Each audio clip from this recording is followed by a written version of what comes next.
मैंने सुना है कि पापुआ न्यू गिनी में दुनिया की आखिरी नरभक्षी जनजाति रहती है और बस मुझे खुद अपनी आंखों से ये देखने आना ही था। देखो देखो, पेड़ है पेड़।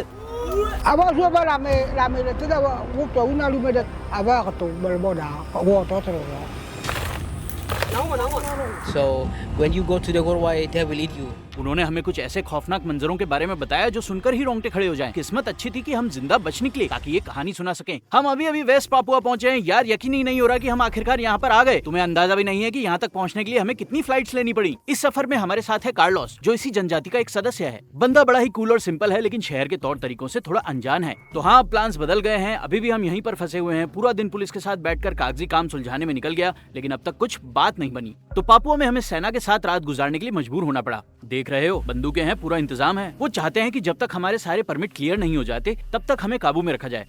मुझे तो यहाँ कहीं बिस्तर भी नहीं दिख रहा। लगता है आज रात फर्श पे ही सोना पड़ेगा। अब सुबह के 5 बजे हैं। शुक्र है भगवान का, हमें आखिरकार परमिट मिल गए। तो चलो चलते हैं। देखो जरा हमारी नाव को। मेरा मतलब है, हाँ यहाँ पर कोई यूरोप वाली चमचमाती लग्जरी बोट तो नहीं है, लेकिन यार मैंने नहीं सोचा था कि ये इतनी बेहाल हालत में होगी। ओ माय गॉड, सच में ये क्या चीज है। लेकिन हम तो आ ही गए। हमारा इंतजार कर रही थी 10 घंटे की स्पीड बोट की सवारी, लेकिन मुझे थोड़ी घबराहट सी हो रही थी। तो मैंने सोचा क्यों ना कार्लोस से कुछ बात की जाए। 50 years ago, other tribe took the other women to run away, bring home. They just call and then why you taking, and then you start to worrying and the cannibalism.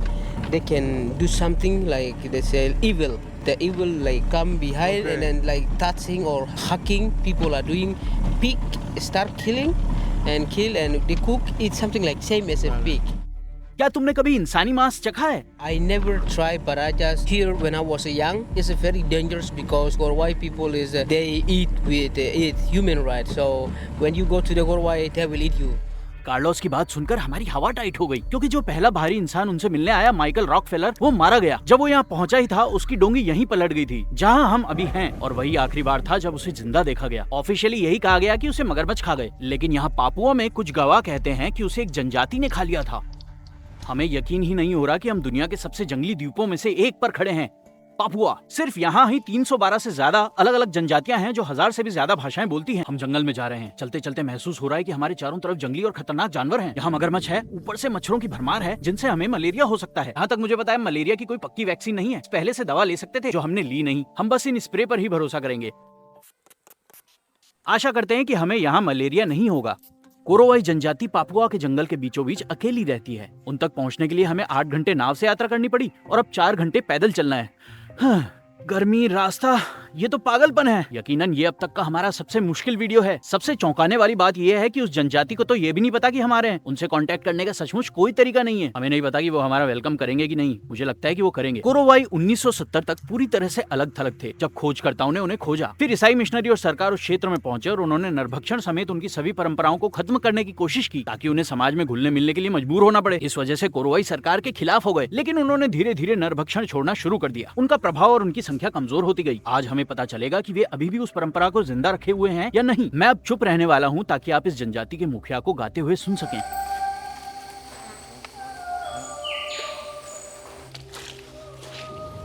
हम अब सचमुच बहुत नजदीक हैं। मैंने उसे अभी देखा। देखो देखो, एक पेड़ है, पेड़।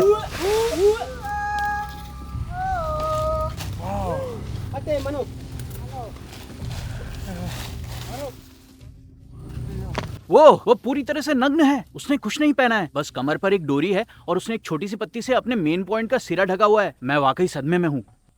ये भी नहीं पता कि क्या कहूँ। वो चलना, वो एफर्ट। मनो मनो। वो हमें गांव दिखाने ले जाना चाहता था, जहाँ बाद में वो अपनी भयानक कहानी सुनाएगा। हम लगभग पहुँच ही गए हैं। पूरी जनजाति यहाँ गा रही है।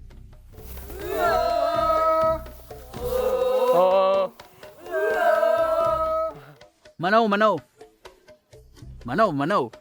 क्या आप यहाँ उनका कल्चर देख रहे हैं? कुछ कपड़े पहने हुए हैं, कुछ नहीं। और मार्कस को देखो, वो बहुत खुश, आरामदायक और एनर्जी से भरा हुआ है। देखो उसने अपने हाथ में क्या पकड़ा हुआ है। This is crazy. मेरे चेहरे के आकार से तुलना करो। मैं अभी अभी यहाँ आया हूँ और नरभक्षण के बारे में पूछने का अभी सही समय नहीं है, लेकिन बहुत जल्द पूछूंगा। मैं उन्हें कुछ देर से देख रहा हूँ और एक बात जिसने मेरा ध्यान खींचा है वो है उनकी फिजिक। हजारों सालों से वे दूसरी सभ्यताओं के साथ बिना घुले मिले पूरी तरह से अलग थलग रहे हैं। इस वजह से उनमें यूनिक जेनेटिक ट्रेट्स डेवलप हो गई। जैसा कि आप देख सकते हैं, उनका फोरहेड थोड़ा स्लोप टाइप का है। उनकी आंख और भौं की हड्डियां ज्यादा उभरी हुई हैं, उनके जबड़े ज्यादा मजबूत हैं और उनकी नाक हमारी तुलना में ज्यादा चौड़ी और खुली हुई है। भले ही उनका रूप रंग हमसे अलग दिखता है, इसका मतलब ये नहीं कि वे विकसित नहीं हुए। ये हमारी ही तरह होमो सेपियंस हैं। हालांकि उनकी त्वचा बहुत सूखी है। क्रेजी। क्या आपने मार्कस की पत्नी को देखा? वो बहुत इंपॉर्टेंट है और उन्होंने यहाँ 2 हार पहने हुए हैं। ये एक कुत्ते के दांत हैं।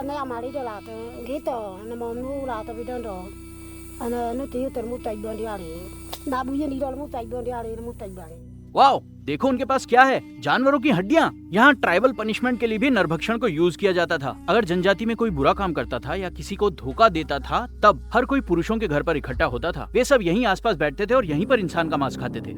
ये जगह यहीं पर, ये है धोखे की मेज, जो जनजाति में एक खास चीज है। Ai baba ya pa orang tua yo mula lu belum apa baca ane mata iba baca kai mulo pe apa ibu. उसने हमें बताया कि सभी जरूरी मामले हमेशा पुरुषों के घर पर ही किए जाते हैं। महिलाओं के घर में कभी कोई बात नहीं की जाती, बहस नहीं की जाती, नहीं कोई बुरा काम किया जाता है। खुद को दूसरी जनजातियों से बचाने के लिए कोरोवाई ने अपने घर पेड़ों पर ऊपर बनाने का फैसला किया। आप देख सकते हैं कि वे कितने मजबूत हैं, लंबी सीढ़ियों के साथ, और वे बहुत ऊपर रहते हैं। मैंने चैनल पर पेड़ों की पूरी जानकारी वाला एक और वीडियो फिल्माया है। जंगल में रहने की सबसे अच्छी बात क्या है? Bomela ini hidupnya, bomela sagu.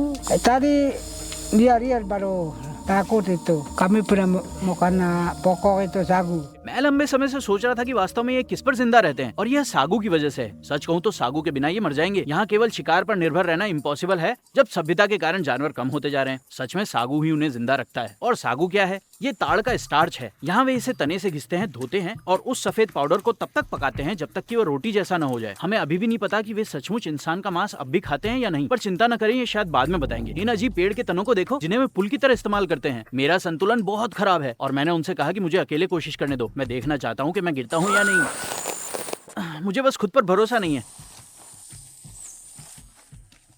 एक बात जो हम नहीं सोच रहे वो ये है कि जंगल के बीच में दूसरे कबीले का कोई शिकारी भोजन की तलाश में आ सकता है, हमें गलती से कुछ और समझ सकता है और हमें गोली मार सकता है। आप पीछे से मंत्र जैसी आवाजें सुन सकते हैं। हम उम्मीद करते हैं कि हमारा किसी से सामना ना हो। उन्होंने हमें बताया कि इस नदी का पानी बिल्कुल साफ है। मुझे तो ये गंदा लग रहा है, लेकिन वो इसे पीते हैं। यहाँ तक कि गाइड भी इसे पी सकता है। कोई दिक्कत नहीं, वो कहता है कि हम भी पी सकते हैं। इसका टेस्ट बहुत अच्छा है। सबसे पहले आप खजूर को घसते हैं, रेशे को निचोड़ते हैं और एक सफेद तरल मिलता है जिसे आप जमने देते हैं। फिर इसे पानी के साथ मिलाते हैं, सुखाते हैं और पकाते हैं। और यहाँ के पेड़ों के तनों में भी मशहूर सागू के कीड़े पनपते हैं। मार्कस इन्हें बहुत पसंद करता है। लेकिन अब समय आ गया है उनसे नरभक्षण के बारे में पूछने का।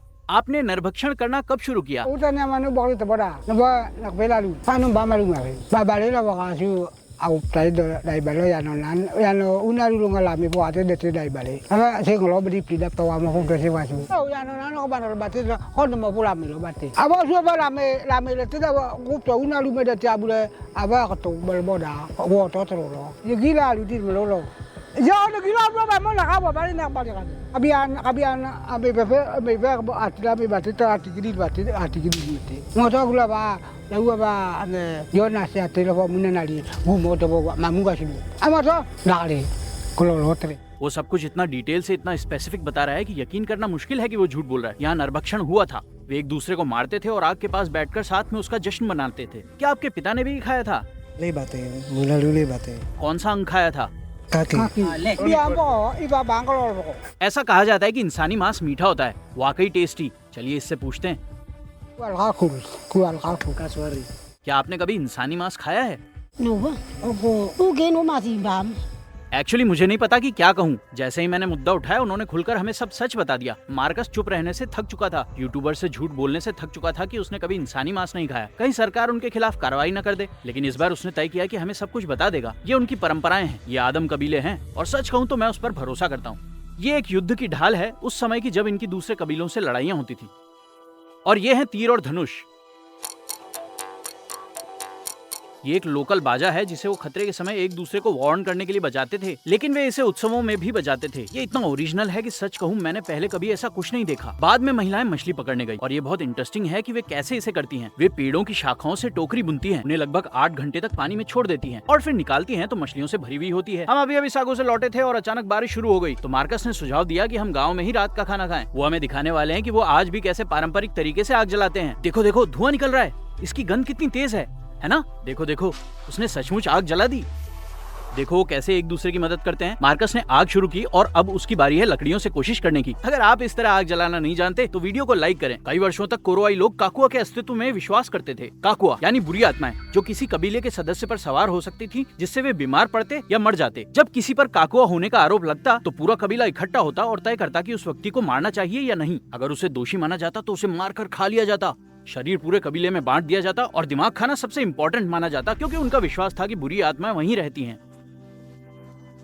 सोचो कितने लोग सिर्फ गैस्ट्रोएंटेरिटिस या हल्के बुखार जैसी बीमारियों पर मारे गए, ये मानकर कि वे ग्रसित हैं। अब हम आग के पास बैठे हैं और वो कुछ सागू भूनने के लिए लाए हैं। सच कहूँ तो ये काफी गोल्डन और स्वादिष्ट लग रहा है।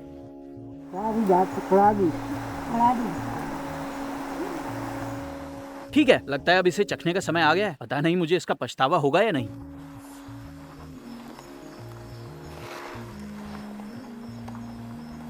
पहला इंप्रेशन ये बहुत सूखा है और दोनों गांव के मुखिया मुझे घूर रहे हैं, तो मुझे चेहरा सीधा ही रखना पड़ेगा। इतना बुरा भी नहीं है। कीड़े की बनावट ही मुझे सबसे ज्यादा टेंशन दे रही है। ये कुछ चुई स्क्विड जैसा है, लेकिन ज्यादातर दिक्कत बस यही है कि ये कीड़ा है। जब आप काटते हैं तो अंदर से थोड़ा सा लिक्विड निकलता है और वह हिस्सा वास्तव में स्वादिष्ट है। सागू खुद आधे अधूरे पके हुए ब्रेड जैसा लगता है। सच कहूँ तो मैं तो सरप्राइज हूँ। क्या आप लोग आज भी किसी तरह का नरभक्षण करते हैं?